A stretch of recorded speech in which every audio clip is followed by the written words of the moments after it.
అంటే ప్రతి 2-3 డేస్‌కి ఒకసారి మాక్ టెస్ట్‌లు రాస్తూనే ఉండండి. అలాగే ఎక్కువ సార్లు రిపీటెడ్‌గా రివిజన్ చేస్తూనే ఉండండి. సో, అప్పుడు మీకు చాలా ఫాస్ట్‌నెస్ అనేది పెరుగుతది.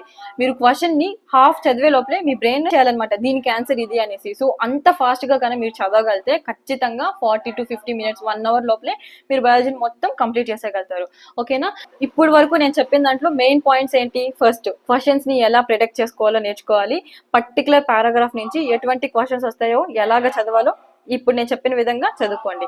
అలాగే ఎక్కువ సార్లు రిపీటెడ్‌గా రివిజన్ చేస్తూ ఉంటే మీకు ఏ కన్‌ఫ్యూజన్ అనేది రాకుండా ఉంటది. నేను చెప్పిన మెథడ్‌ని డెఫినిట్‌గా ఫాలో అవ్వండి. సైంటిస్ట్‌లు డిస్కవరీ ఇయర్స్ ఏ డిస్కవరీస్ చేశారో ఖచ్చితంగా మీరు బుక్ క్లోజ్ చేసి గాని రాసారనుకోండి, ఎటువంటి క్వెషన్ ఇచ్చినా గాని మీరు అటెంప్ట్ చేసేయగలుగుతారు. అండ్ ఫోర్త్ పాయింట్ ఏంటి అంటే ప్రతి 2-3 డేస్‌కి ఒకసారి మాక్ టెస్ట్‌లు రాస్తూనే ఉండండి.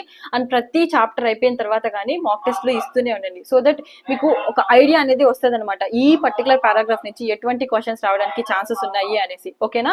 అలాగే ప్రాపర్ స్లీప్ అనేది చాలా చాలా చాలా ఇంపార్టెంట్ అన్నమాట.